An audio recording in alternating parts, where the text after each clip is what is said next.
Assalamualaikum warahmatullahi wabarakatuh. Alhamdulillahilladzi arsala rasulahu bil huda wa dinil haq liyudhhirahu 'alad dini kulli wa kafa billahi shahida. Asyhadu an la ilaha illallah wahdahu la syarikalah wa asyhadu anna Muhammadan abduhu wa man tabi'ahum bi ihsanin ila yaumi yab'atsun. Qala Allah Ta'ala fi kitabil karim, Bismillahirrahmanirrahim. Idh awal fityatu ilal kahfi faqalu rabbana atina min ladunka rahmah wa hayyi lana min amrina rasyada. Shadaqallahul adzim. Jamaah malam minggu yang dirahmati oleh Allah Subhanahu wa taala, puji syukur senantiasa kita panjatkan atas kehadiran Ilahi Rabbi, bahwa pada malam hari yang berbahagia ini, di tengah hiruk pikuk riuhnya malam minggu di Yogyakarta, kita masih berkenan untuk merapatkan saf, bertemu sesama saudara umat Islam dalam rangka untuk meningkatkan keimanan dan pengetahuan kita sebagai umat Islam. Tentu saja saya bersyukur atas undangan dari panitia Masjid Kiai Haji Suja, utamanya Al-Mukarram Ustadz Hamzah, itu ya, yang memberikan saya kesempatan untuk tiba pada malam hari ini. Beliau ini dari dulu memang pekerjaannya bimbingan rohani. Jadi saya dulu dibimbing juga sama beliau gitu. Semakin saya dibimbing, semakin saya merasa kering gitu ya. Nah, jamaah yang dirahmati oleh Allah Subhanahu wa taala, dahulu kala ada sekumpulan generasi muda atau golongan muda, gerombolan generasi muda di zaman sebelum Masehi gitu ya. Ada yang mengatakan di zaman Romawi, ada yang mengatakan di zaman Yunani. Ada gerombolan anak muda yang masih belia, tapi dia ini memiliki ketangguhan secara fisik, juga memiliki keyakinan yang sangat teguh terhadap kebenaran agama yang dia anut. Dia, segerombolan anak muda ini, tanpa rasa takut bertikai dengan penguasa pada waktu itu yang memang sengaja menindas orang-orang yang memiliki keyakinan yang berbeda. Tapi itulah anak muda. Anak muda itu sekali dia berlayar, pantang dia suruh berpulang. Jadi sekali anak muda itu memiliki keyakinan, yakin pada ajaran yang dia yakininya, maka pantang dia kembali ke belakang.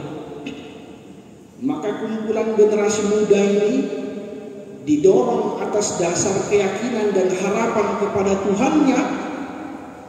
Dia berjalan menapaki jalan menuju Kaf. Apa itu Kaf? Kaf itu adalah gua yang luas, itu tetapi bibirnya, pintunya kecil. Di dalam perjalanan itulah kumpulan generasi muda itu atas dasar cinta dan harapan yang ditaruh kepada Allah Subhanahu wa taala, ia berdoa, Rabbana atina min ladunka rahmah wa hayyi lana min amrina rasyada.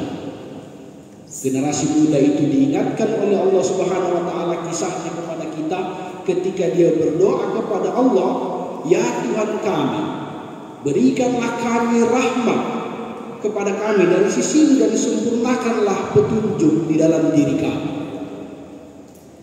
Maka atas dasar doa dan pengharapan itu, pemuda itu berjalan menapaki gua.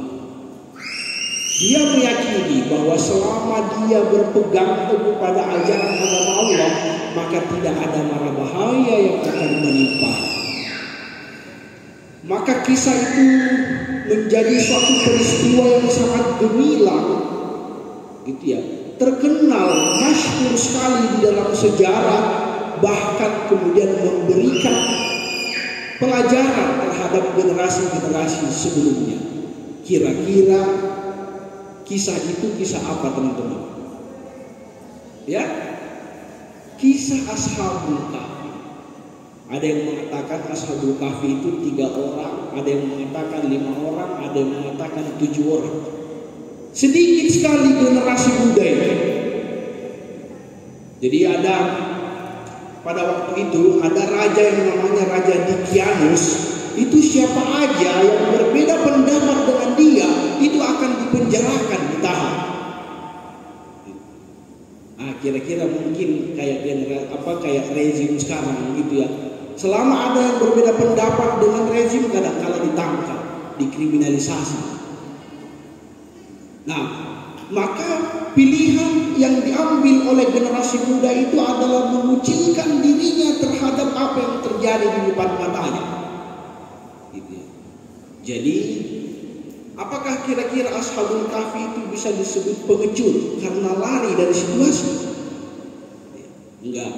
Ashabul Kahfi, kumpulan generasi muda itu memilih untuk memenangkan keyakinan yang tertancap di dalam dadanya. Maka dia tidak bisa disebut sebagai pengecut, nggak bisa disebut sebagai pengkhianat. Ia lebih baik mati daripada berkalang duka di dalam kemunafikan. Nah, itu prinsip generasi muda yang seharusnya kemudian menghujam masuk di dalam sanubari kita.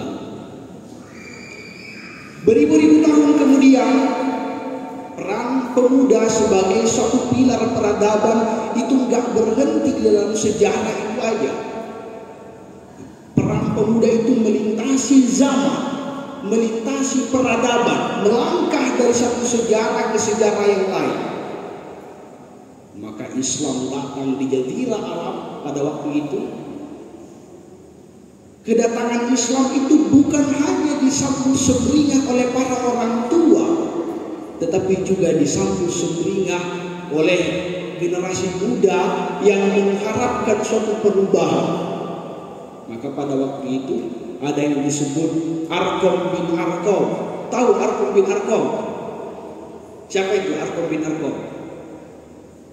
Arqam bin Arqam itu punya rumah pada usianya yang ke 18 tahun.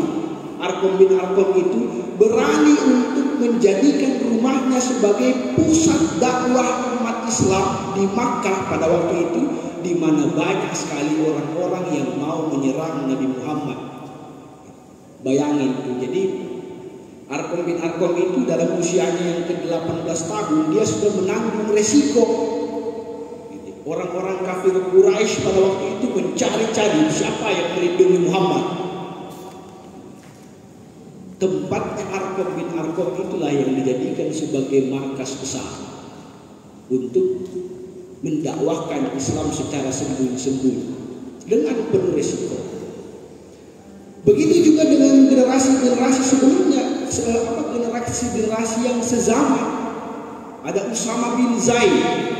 Dalam usianya yang ke-18 tahun juga dia sudah memimpin perang. Usama bin Zaid itu dia generasi muda, masih muda usianya, dia memimpin generasi yang lebih tua. Ada yang disebut Umar bin Khattab. Itu dedekotnya umat Islam, Umar bin Khattab itu. Ada Abu Bakar As-Siddiq jauh lebih tua daripada dia. Tapi Usama bin Zaid karena kecakapan ilmu pengetahuannya dan keterampilannya, maka dia bahkan memimpin orang tua dalam usianya ke-18 tahun.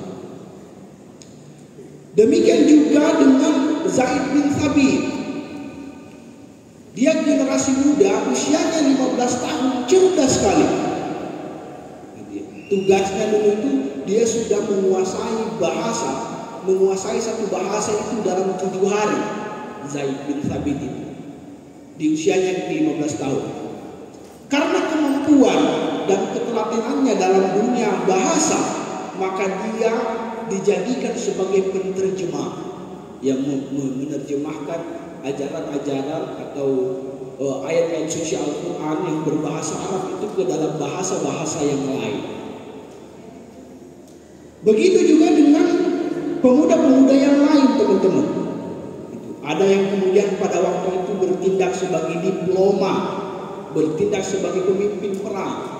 Sejarah berlanjut sampai kemudian generasi muda di ujung, di detik-detik keemasan Islam, kita mengenal yang namanya Muhammad Al-Fatih yang dalam usianya yang ke-21 tahun berhasil untuk melakukan Konstantinopel. Apakah sejarah generasi muda berhenti di sana? Enggak. Di Indonesia sejarah generasi muda itu berkali-kali menjadi simbol perlawanan dan perubahan di Indonesia. Maka kita kenallah peristiwa pergerakan. Ada peristiwa Sumpah Pemuda, ada peristiwa Rengas Dengklok di detik-detik akhir kemerdekaan Republik Indonesia. Ada peristiwa 66 yang menjatuhkan Soekarno sebagai presiden. Ada peristiwa 1998 yang menjatuhkan Soeharto. Wah, ini saya kayak orasi malah jadinya. Jadi kita melihat bahwa rentang sejarah yang panjang itu, teman-teman, itu meletakkan generasi muda sebagai bagian strategis bagi pembangunan umat dan bangsa. Pertanyaannya, sekarang di mana letaknya generasi muda itu? Nah, generasi muda sekarang diwakili oleh Aldi Taher, gitu ya, yang jadi caleg itu 2 partainya. Itu jarang ada orang yang caleg itu 2 partainya. Jadi potret generasi muda kita itu diisi dengan potret yang muram, potret yang menyedihkan. Di dalam wajah politik, gitu ya, kita melihat bahwa generasi muda ini mandul, gitu ya, tidak mampu mengambil posisi untuk masuk ke dalam ruang-ruang politik. Akibatnya politik itu diisi oleh orang yang itu aja. Dalam ilmu politik ada yang disebut gerontokrasi. Apa itu gerontokrasi? Gerontokrasi itu artinya adalah suatu pemerintahan politik yang di dalamnya itu hanya diisi oleh orang-orang tua. Saya nggak nyinggung Ma'ruf Amin. Itu saya dulu seringkali bercanda gitu ya, dimana di forum-forum diskusi itu saya selalu mengatakan bahwa tidak ada pekerjaan yang lebih mudah itu selain menjadi wapres. Cukup diam dapat duit. Nah itu. Jadi kita melihat bahwa di dalam situasi generasi muda sekarang itu seperti macan tidur.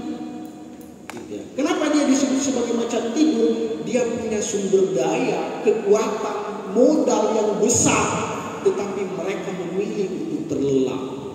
Ini tidurnya bukan seperti tidur Ashabul Kahfi tadi, gitu ya. Jangan sampai kita mengatakan bahwa itu nggak apa-apa gitu, karena kita semua ini adalah pemuda Al-Kahfi. Bukan begitu dulu konteksnya. Nah, jadi kita melihat bahwa sekarang generasi muda itu berada di pinggiran sejarah, tidak bisa melahirkan sebuah sejarah yang baru. Maka dinamika kebangsaan kita hanya diisi oleh orang yang itu aja. Kalau bukan Prabowo, Ganjar, tiba-tiba Anies Baswedan. Padahal di antara ketiga itu tidak mewakili kepentingan generasi muda. Begitu. Nah itu, jadi pertanyaannya adalah kenapa di dalam rentang sejarah yang panjang itu, teman-teman, itu pemuda diletakkan dalam bagian yang strategis. Ada 3 alasan kenapa pemuda itu diharapkan dalam semua sejarah. Pertama adalah karena generasi muda itu adalah generasi dengan tingkat fisik yang paling kuat. Generasi muda itu bukan bayi yang mulai, bukan juga lansia yang lemah. Generasi muda itu puncak di mana hasrat adrenalin kita hormon adrenalin kita itu sedang dalam tingkat tertingginya. Hormon adrenalin itulah yang mendorong kita untuk berani, gitu ya, kuat, tangguh dan lain sebagainya. Gitu. Jadi pemuda itu diharapkan karena dia memiliki energi dan fisik yang masih kuat. Yang kedua, kenapa generasi muda itu diharapkan oleh sejarah? Karena dia memiliki wawasan dan pikiran yang luas. Mereka memiliki akal budi yang luhur, bukan hanya akal. Di Indonesia ini kan kita ini lihat banyak sekali orang yang berakal tapi fungsinya adalah mengakali orang lain. Itu di Indonesia itu kayak begitu.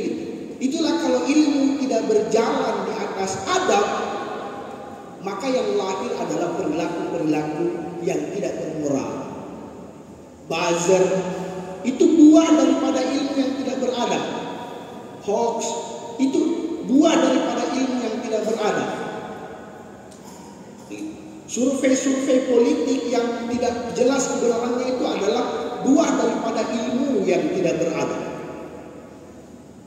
Jadi kita melihat bahwa tapak langkah perjalanan bangsa kita sekarang ini itu berdiri di atas ilmu pengetahuan yang tidak kokoh sebab tidak ada budi luhur. Makanya di Indonesia akal itu, ilmu pengetahuan itu disebut sebagai akal budi. Artinya bercampur antara kebenaran dan kebaikan. Nah gitu. Nah sekarang ini kan orang ini bertanding di dalam kebenaran, bukan bertanding di dalam kebaikan. Padahal di dalam Al-Quran diperintahkan oleh Allah Subhanahu wa Ta'ala, fastabiqul khairat. Pertanyaannya, kenapa bukan fastabiqul haq? Kenapa bukan berlomba-lomba dalam kebenaran? Jawabannya adalah karena kerap kali kalau kita berlomba-lomba dalam kebenaran, yang terjadi justru perilaku yang merusak. Di Suriah, di Timur Tengah, dan beberapa negara-negara Islam yang sekarang berperang, itu mereka bersaudara. Yang di kanan itu memerangi yang di kiri dengan teriakan Allahu Akbar, jihad. Demikian sebaliknya, yang di kiri memerangi yang di kanan, saudaranya sendiri, itu dengan pekikan Allahu Akbar. Kenapa? Karena mereka meletakkan ajaran agama itu sebagai fastabiqul haq, berlomba-lomba dalam kebenaran. Itulah yang gak boleh ada di dalam diri kita sebagai generasi muda sekarang. Kita berlomba-lomba dalam membangun kebaikan, menyebarkan kebaikan, bukan petantang-petenteng karena sudah masuk di universitas merasa diri paling benar, maka kemudian menghardik orang lain itu sebagai yang salah, kafir, gitu ya, sesat dan lain sebagainya. Nah itu. Tuh, jadi pemuda itu diharapkan karena satu, fisik yang kuat, yang kedua karena wawasan yang luas, yang ketiga kenapa pemuda itu diharapkan oleh sejarah, karena mereka itu punya idealisme dan keberanian yang tinggi. Itulah kenapa seorang sosialis di Indonesia yang sebenarnya taat beragama, namanya Tan Malaka, dia katakan bahwa idealisme itu adalah kemewahan terakhir yang dimiliki oleh generasi muda. Jadi generasi muda, utamanya mahasiswa barangkali yang ada di sini, itu adalah kelompok generasi yang berani. Berani itu teman-teman, tafsirnya adalah di tengah-tengah antara takut dan nekat. Kalau kamu malam-malam gitu datang ke warga, datang ke jalan raya membawa celurit, kemudian melukai orang lain seperti kelitih itu bukan berani, itu nekat. Berani yang kehilangan rasionalitas. Gitu. Nah, jadi tiga hal yang menjadikan pemuda itu diharapkan dalam setiap rangkaian sejarah. Fisiknya yang masih kuat, wawasannya yang segar, gitu ya, dan kemudian keberaniannya yang meluap-luap. Mereka bergolak. Nah, seperti yang saya sebutkan tadi teman-teman, saat ini generasi muda seperti macan tidur, punya kekuatan yang besar, punya taji, punya taring yang kuat, tetapi mereka belakangan ini tidak terlihat. Yang kita lihat adalah kelompok dominan dari generasi tua. Gitu. Kenapa? Apakah generasi muda itu sekarang? Generasi muda itu terlelap, tertidur, bukan karena mereka nggak berpikir, karena terlalu banyak pikiran. Makanya kita dengar yang disebut overthinking. Jadi generasi muda sekarang itu bukan karena nggak punya pikiran, terlalu banyak pikiran, yang kadang membuat dia ini galau sendiri, gitu ya. Terlalu berpikir dan galau karena nggak dapat tiket konser Coldplay. Nah gitu ya. Kemudian misalnya dia galau overthinking karena chatnya nggak dibalas sama gebetan. Kemudian dia merasa bahwa dunia sudah runtuh.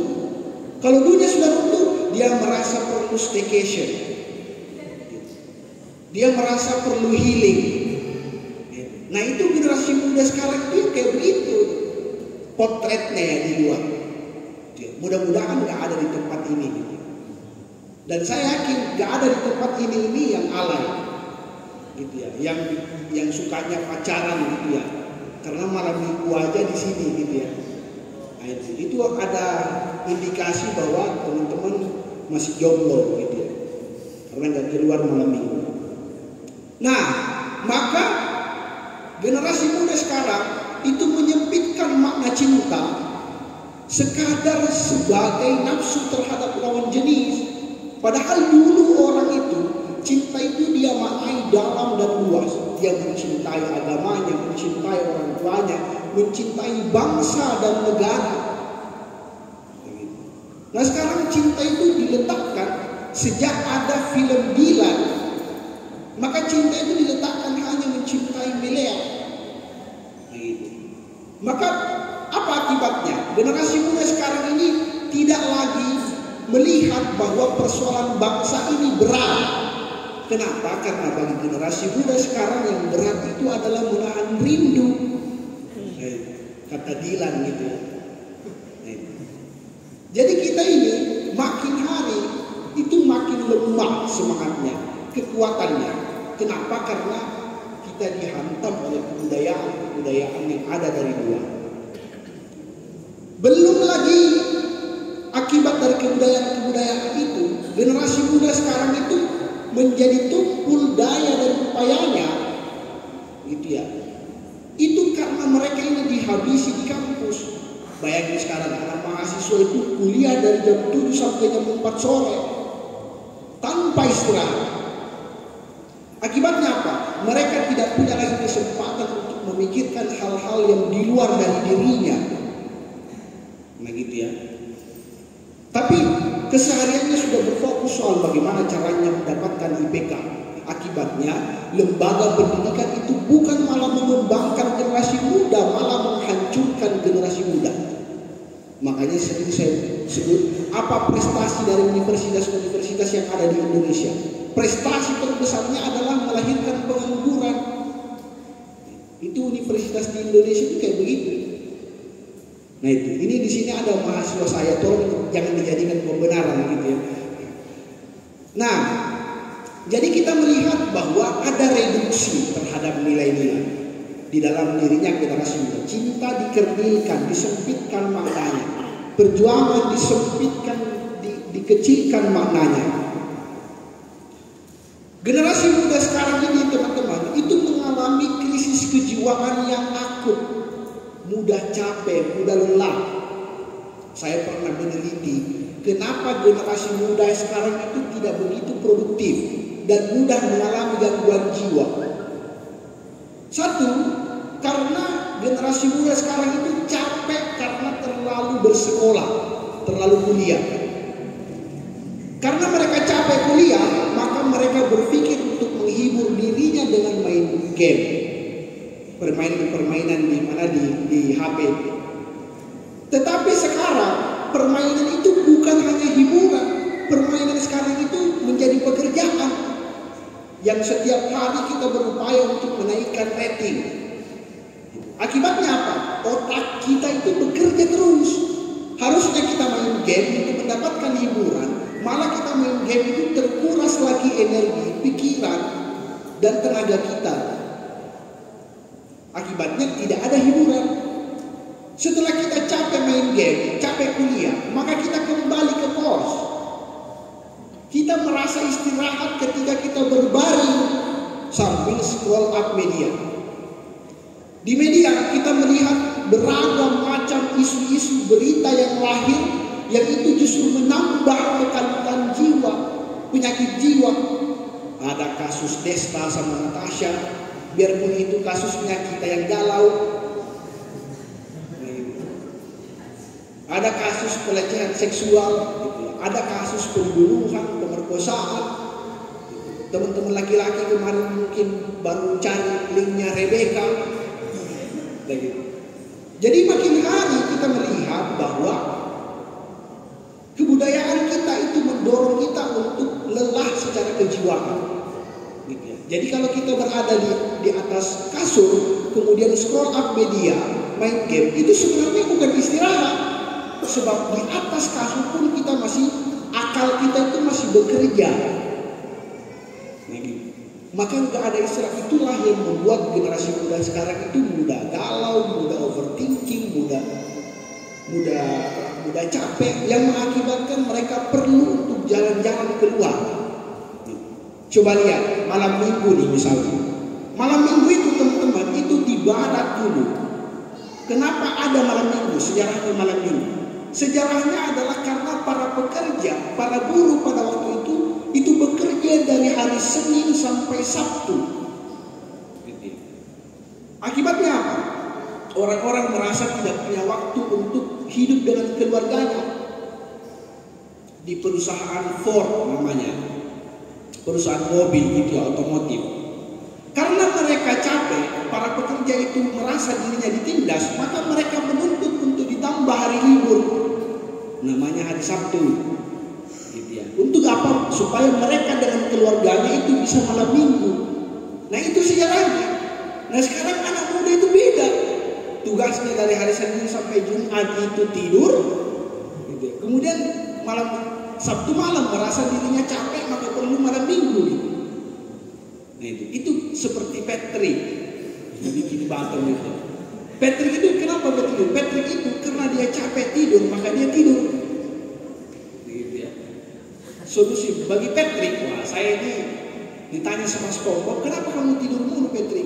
Kemarin saya tidur, setelah itu saya capek tidur, maka saya tidur. Nah itu Patrick. Itu kerap kali menimpa generasi muda. Maka kalau kita ini tidurnya setiap hari tidak produktif, ya apa bedanya kita sama binatang laut gitu ya, bintang laut. Nah itu teman-teman. Nah, jadi generasi muda itu mengalami krisis kejiwaan yang itu sebanding lurus, segaris lurus dengan krisis spiritual. Jadi kenapa generasi muda sekarang itu mengalami krisis kejiwaan, mudah stres, mudah depresi? Salah satunya diakibatkan karena krisis spiritual. Tidak ada lagi pegangan moral, tidak ada lagi pegangan agama yang bisa menjadi panduan hidup sebagai way of life. Tidak ada lagi Tuhan di dalam dadanya. Akibatnya mereka kemudian dilingkupi oleh iblis-iblis yang ada di sekitarnya. Nah itu generasi muda.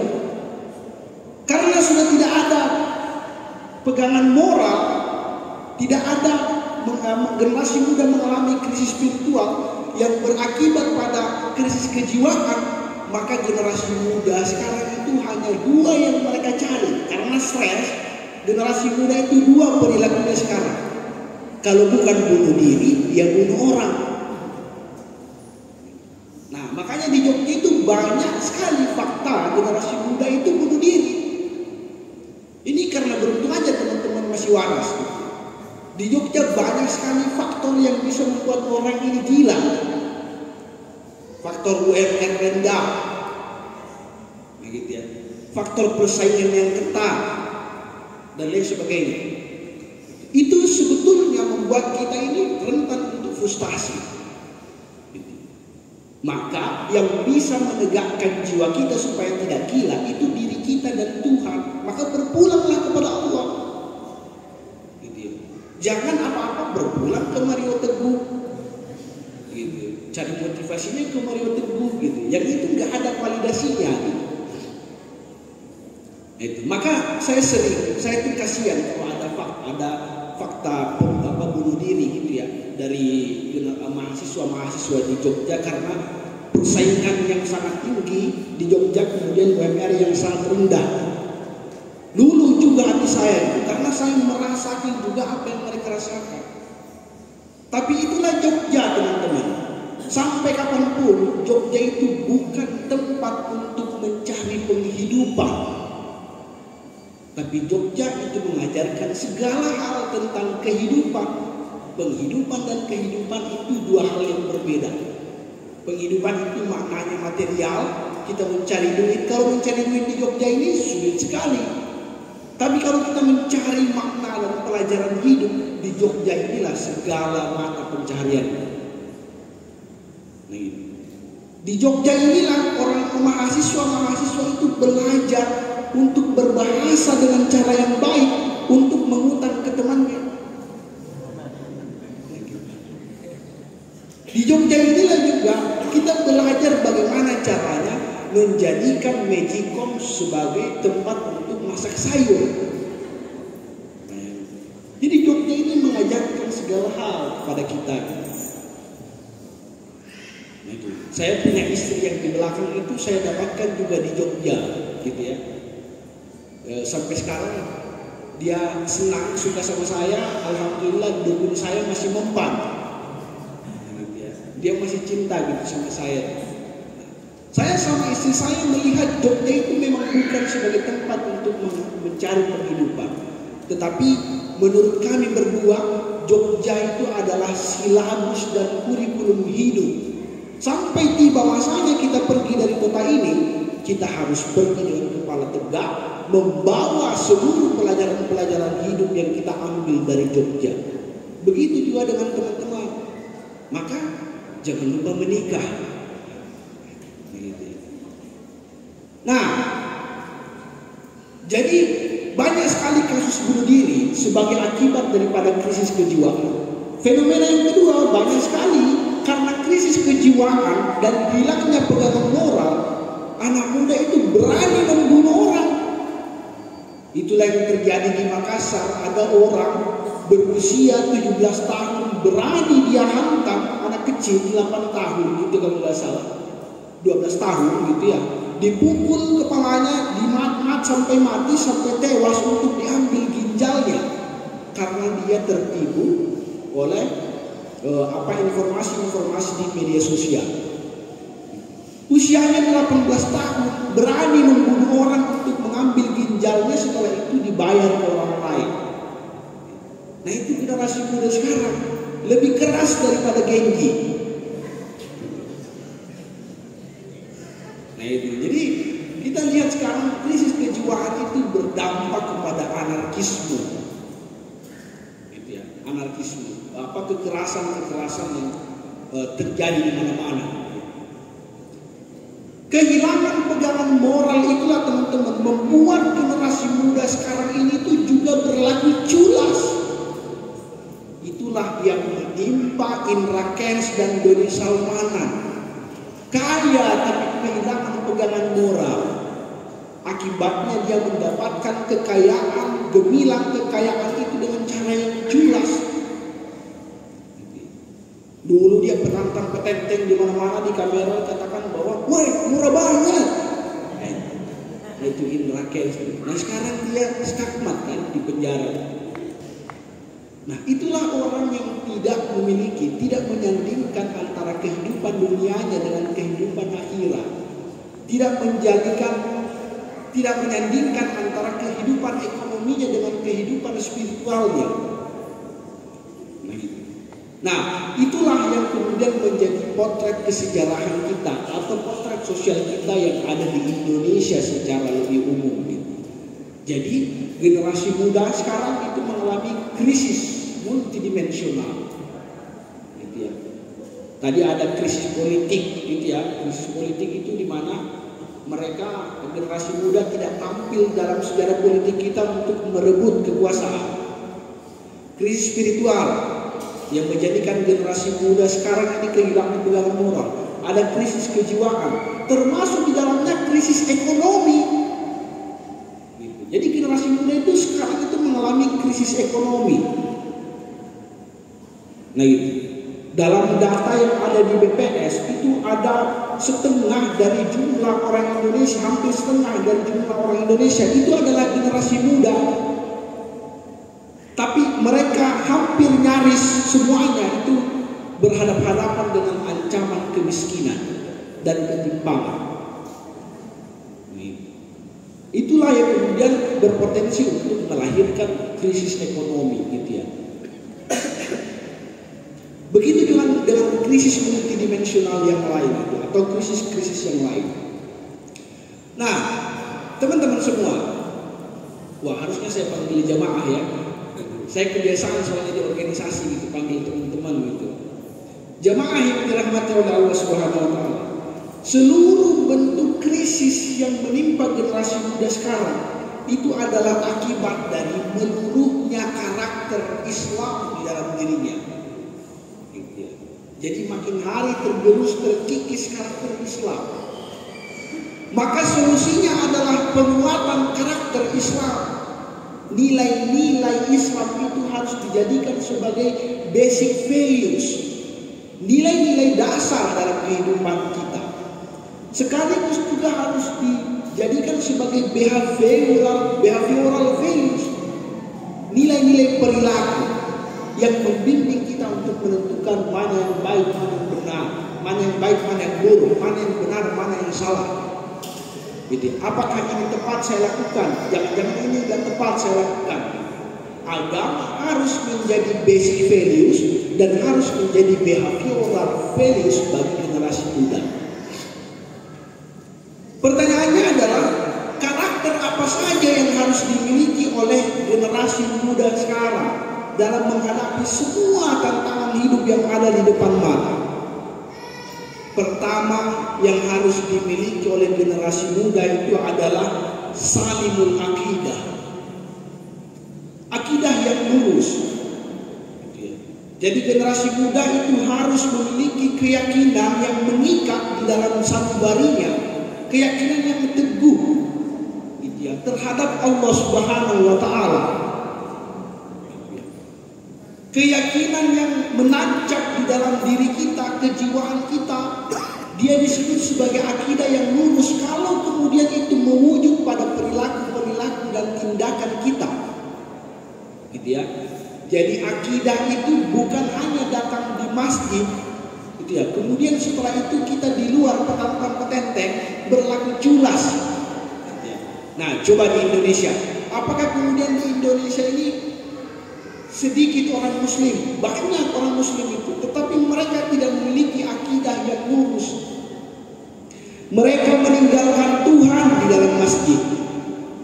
Gitu. Mereka sholat di masjid, tetapi setelah keluar dari pintu masjid, masuk ke dalam kantornya, mereka korupsi. Gitu. Jadi lihat tuh, semua pemimpin-pemimpin kita di negeri ini, hampir mayoritas yang ditangkap itu adalah orang-orang muslim. Kenapa begitu? Karena Tuhan disimpan di dalam masjid. Keluar dia udah gak bertuhan. Nah, ciri dari akidah yang lurus itu teman-teman, itu adalah pikiran, keyakinan dan tindakan kita itu tidak pecah kongsi. Selalu bersama, lurus antara keyakinan dan perilaku-perilaku kita. Kemana-mana kita bawa Tuhan.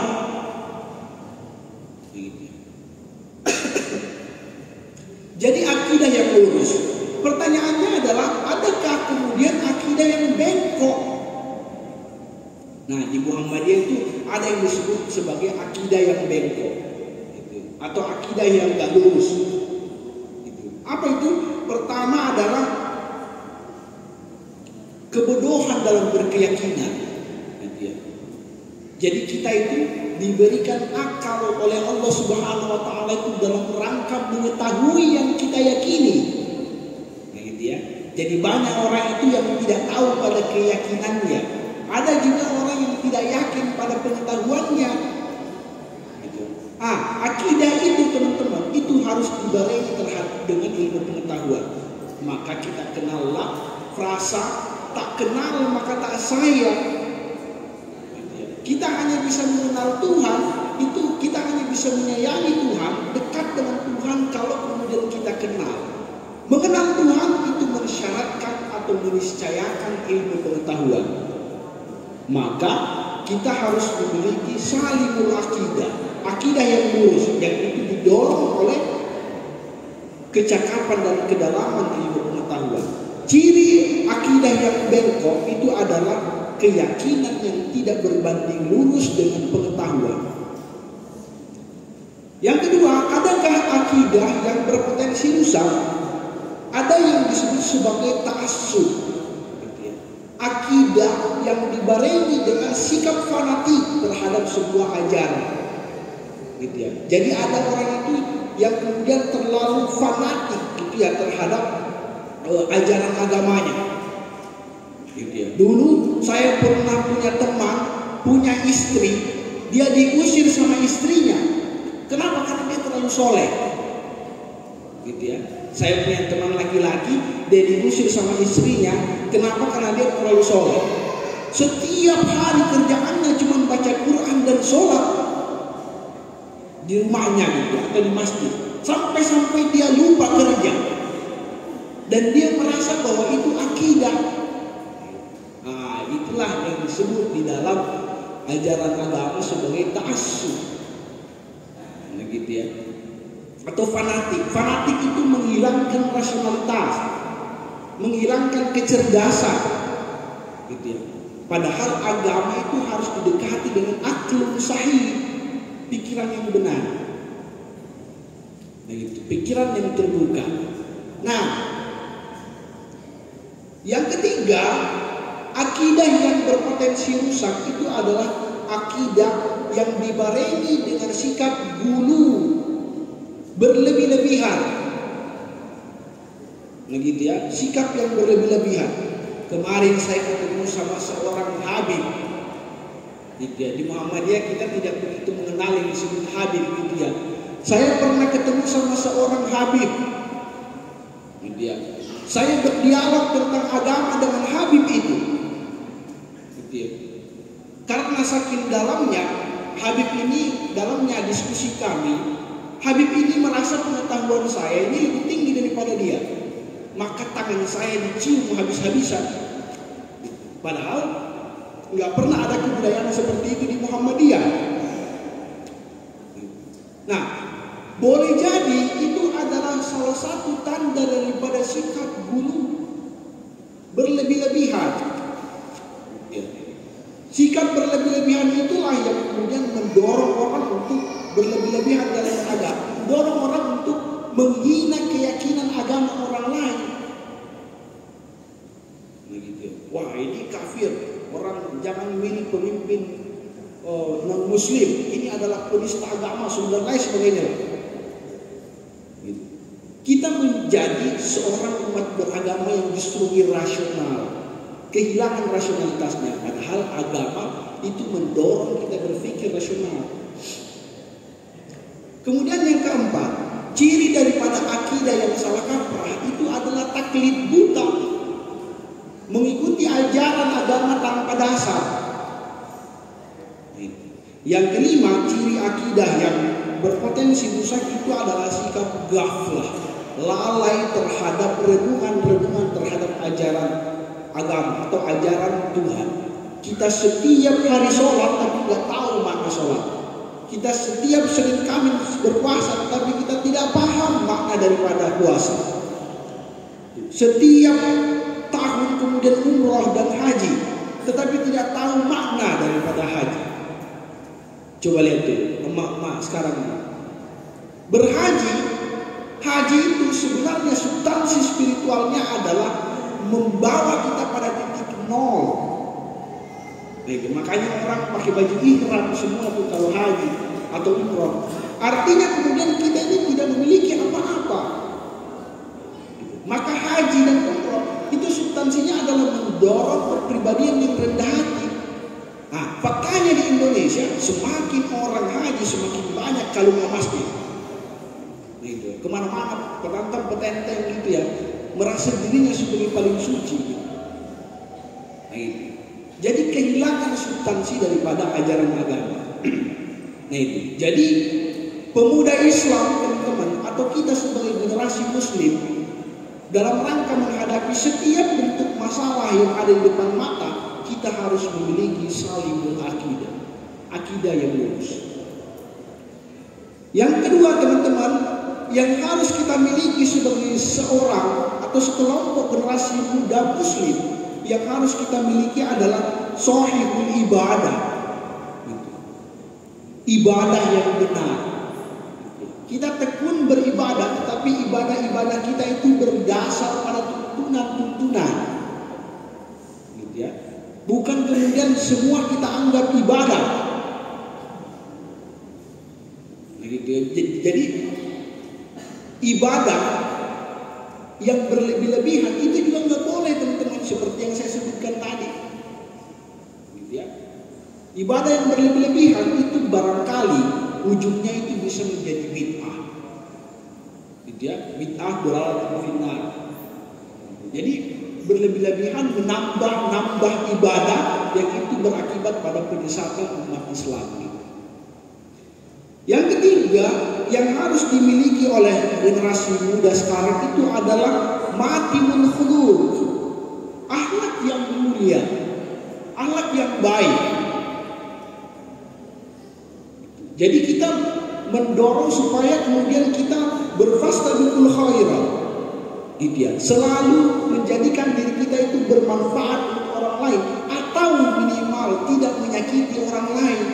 Kedatangan kita itu adalah kegembiraan, bukan duka dan ancaman. Jadi matimul khuluq. Yang keempat yang harus dimiliki oleh generasi muda sekarang itu adalah qadirul al-kasbi, atau kemandirian, punya penghasilan.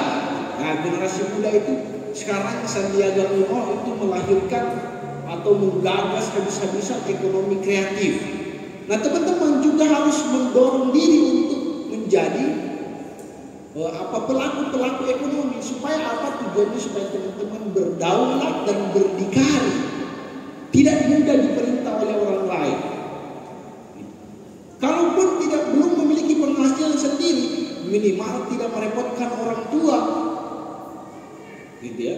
Setiap 1 minggu udah habis uangnya, alasannya karena SPP. Setiap bulan SPP terus, uang semester terus. Nah, jadi harus ada qadirul al-kasbi.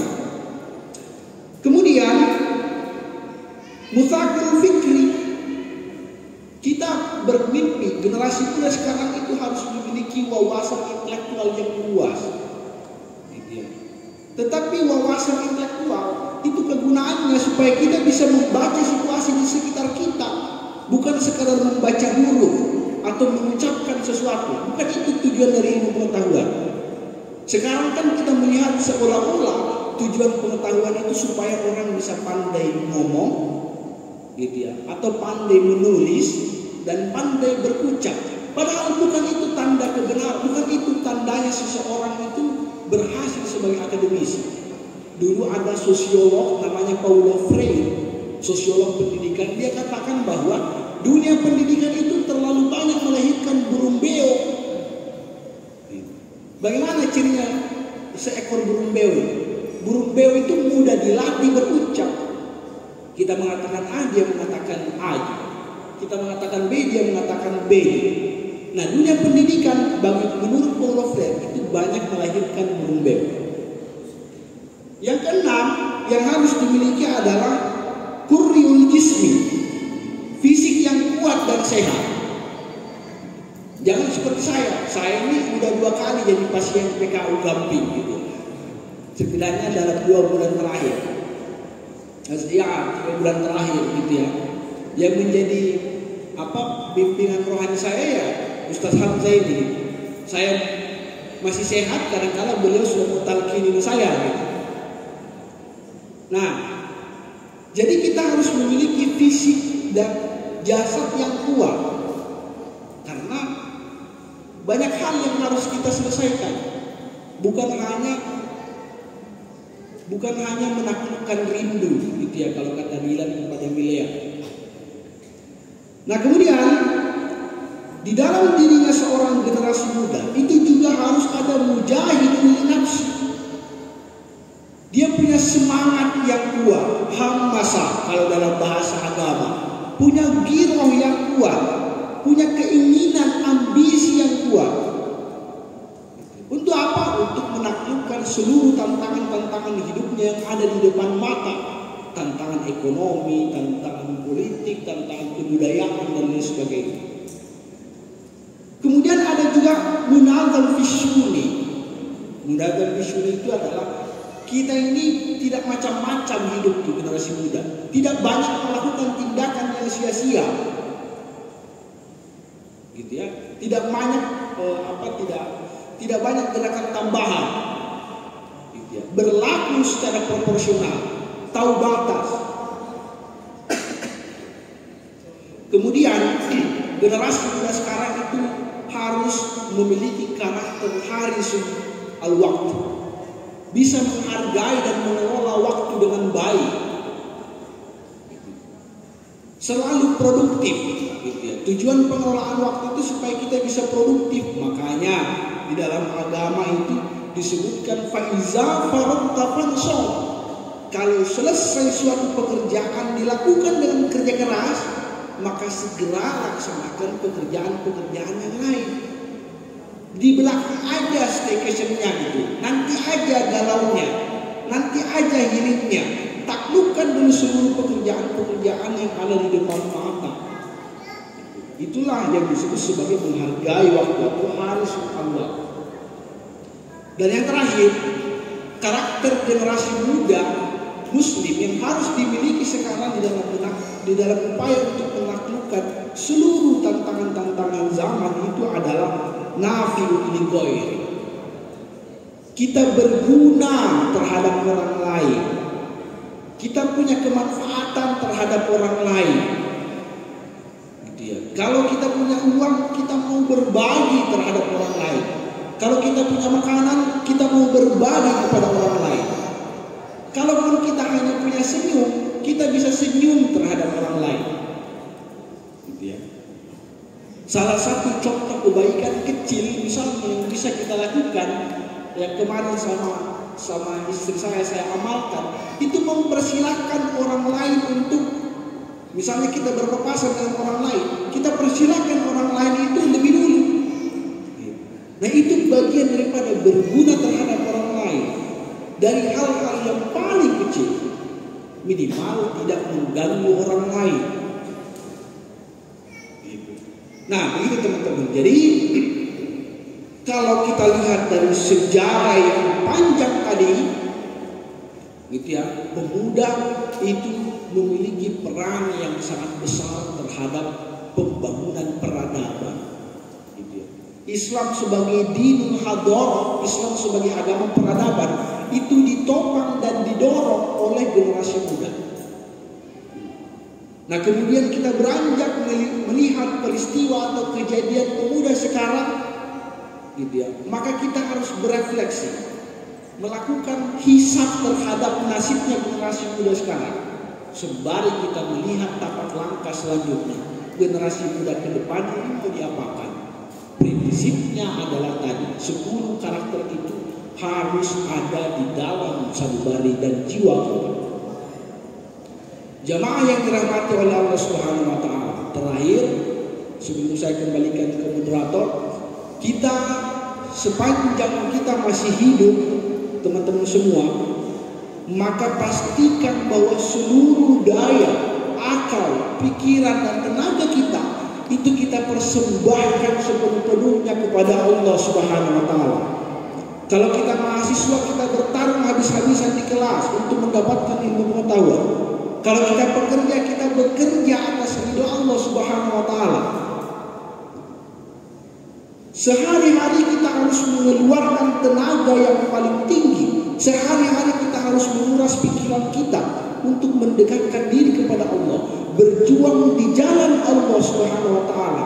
sampai Allah Subhanahu wa taala memanggil manusia seperti yang ada di dalam Al-Qur'an, ya ayyatuhan nafsul mutmainnah, wahai jiwa-jiwa yang tenang, irji'i ila rabbiki radiyatan mardiyah, kembalilah kepadaku dengan jiwa yang ridho dan diridhoi, fadkhuli fi ibadi, masuklah ke dalam golonganku, wadkhuli jannati, dan masuklah ke dalam surgaku. Pertanda buku kehidupan dan jalan perjuangan kita sudah selesai, dan waktunya kembali ke hambaan Tuhan dengan jiwa yang tenang, kembali ke dalam surga. Fastaghfirullah. Assalamualaikum warahmatullahi wabarakatuh. Saya kembali ke